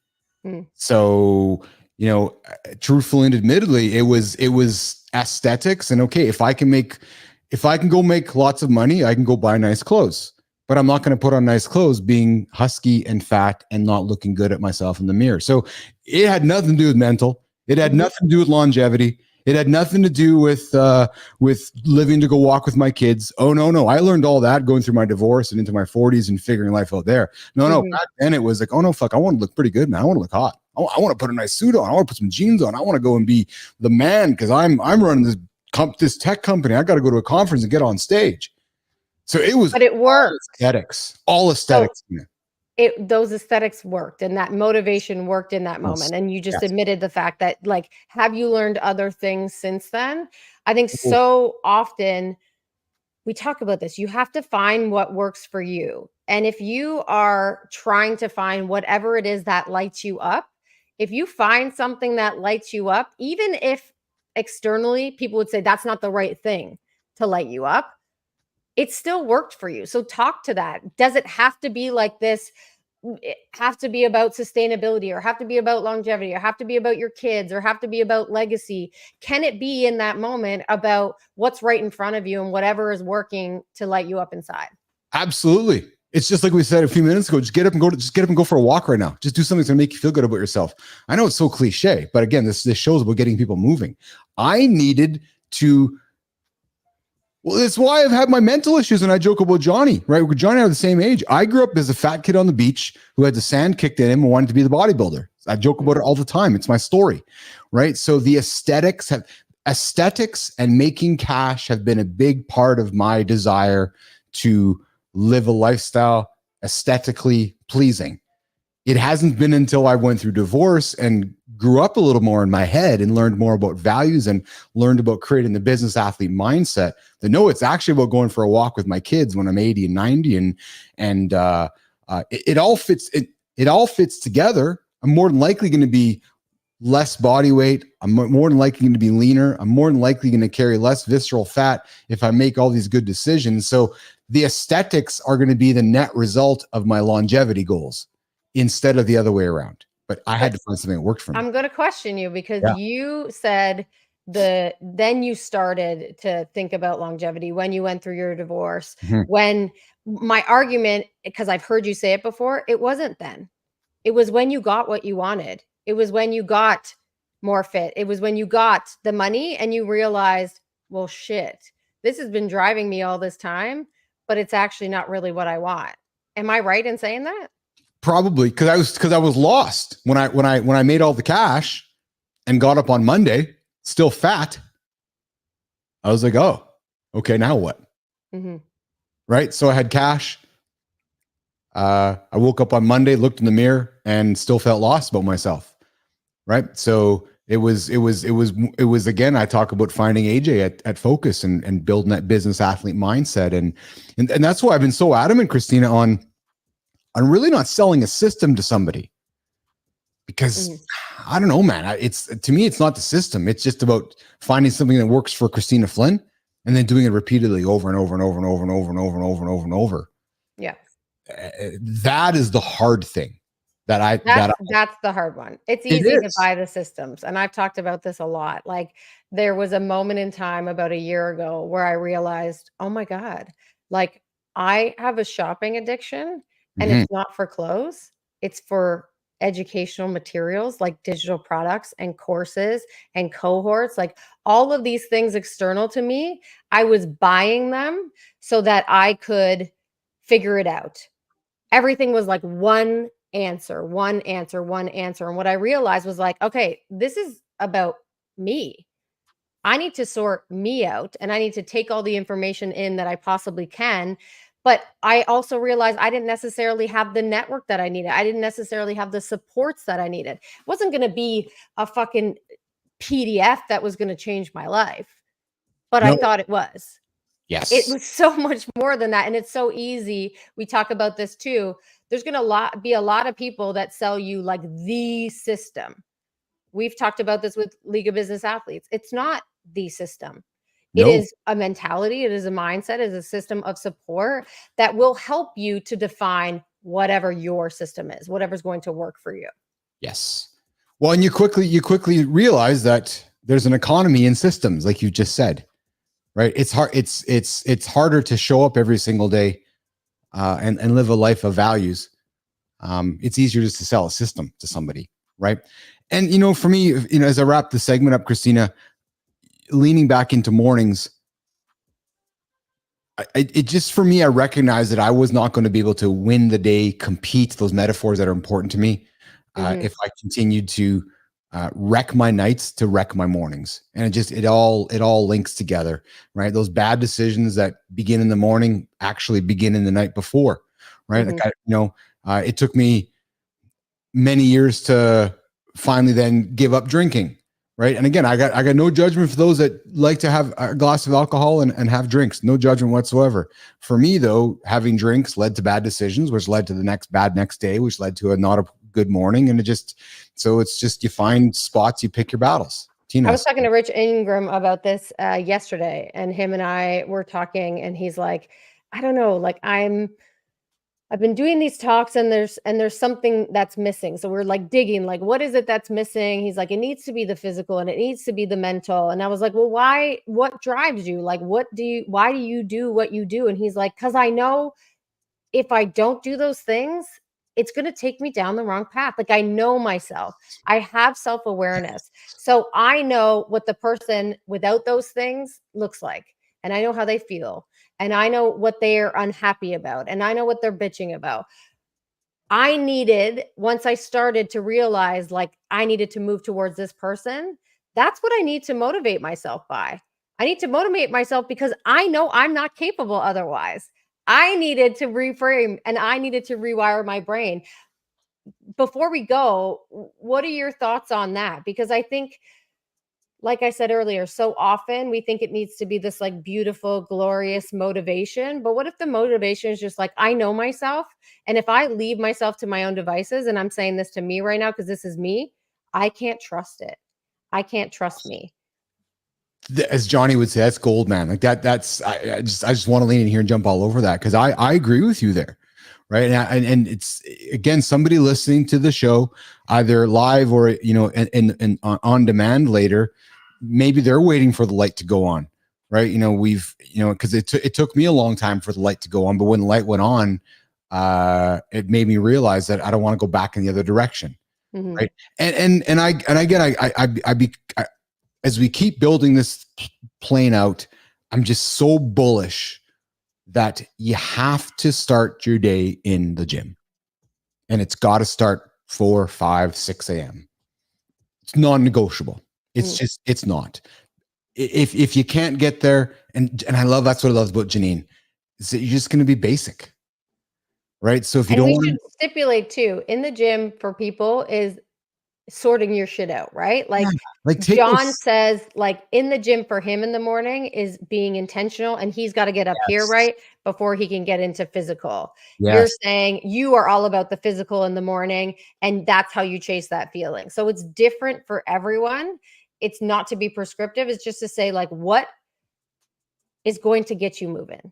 What is going to make you feel and have the confidence that you're doing all the right things to get to the next place that you want to go, to be on the path that you want to be on? Yes. Yet we know as humans that movement and physical fitness is the foundation of that. So in the gym is the 3 pieces: emotional, mental, and physical. Yeah. That because if you got those 3 things done and nothing else happened for the rest of the day, you've taken care of yourself. And that to me is what a business athlete is. And if you do that over and over and over, you're not going to be basic. You're just not, because you don't have a choice but not to not be basic, because eventually all those people who are being basic they're not going to live up to the routine. But if you just do those 3 things every single day before the person next to you, you're going to fucking fly, man. I found it. I met AJ to help me find it. I've met, Jon Andersen, Christopher Martin, I've met you. Like that's the path. And I'm very bullish on that. Like Richie Ingram is not doing what he's doing if he's not getting his shit running 100-milers. Yeah. Right. So yeah. And he's a dude that's like, listen, I love Copenhagen and I love drinking, but I know when I do those things, it's not good. The person I become is not the person I want to be. So I don't fucking do it. That's it. So nation, here's the takeaway from today's show. The morning routine we talk about, it's not just about checking boxes, right? It's really about setting the tone for how you show up every day and then every week. And it's about creating a cumulative good choices that start in the morning. And if you can have that starting in the morning, actually having it starting in the evening before, you're going to create a space to bring their best self out to whatever challenge or opportunity comes your way. Listen, when we as our day gets in front of us, nation, challenges show up every single minute, every single hour. If you got your shit sorted out, you're going to attack the challenges much easier. And I know some of the stuff we talk about sometimes sounds cliche, but it is. A lot of it does. It is. It is. But that's what life is, though. Boring. Right? So it can be boring. But I think it's the way that you look at, and you know me, I agree with boring. Of course, that's the fear. But I think where I'm trying to understand or learn myself is that it's actually not that boring, because the boring becomes routine, and the routine becomes something that you don't have to think about. And then the things you're able to focus on with that renewed energy, with that renewed confidence, are things that are never boring. That's it.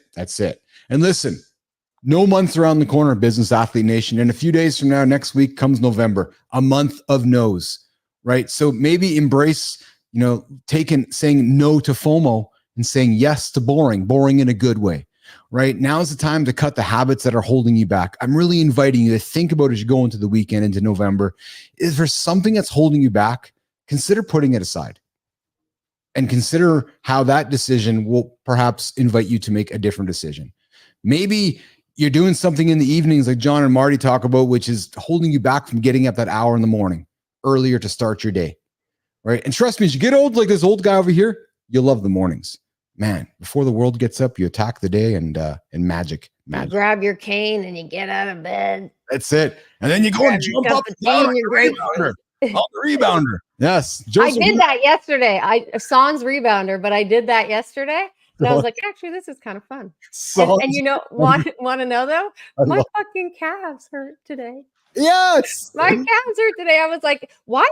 And I was like, oh, yes. I was fucking jumping around my living room for 5 minutes. That's how we're ending the show, Nation. Flynn's calves are hurting. Yeah. My calves are burning. My dogs are barking, friends. We're not talking about the calves. Nobody thought that. Nobody. You live in Winnipeg. You think of cows and shit. Nobody thought that. Oh, Joseph Hernandez, consistency isn't boring. You are right, Joseph. No, consistency is winning. And 10,000 No's by Matthew Del Negro saved my life. Thanks for sharing that, Joseph. Hey, Joseph, if you haven't subscribed to the channel, I invite you to do so. And Joseph, have yourself a good couple days of the loop, and we'll see you Monday. Flinner, we'll talk to you later. Nation, Jimmy, thanks for pressing the buttons. And Felix. Felix, the show's over. Welcome, Felix. And to all my friends in the Philippines, you guys take care of yourselves over there. Take care, please. Well, all right. We'll see you guys later. Ciao. See y'all.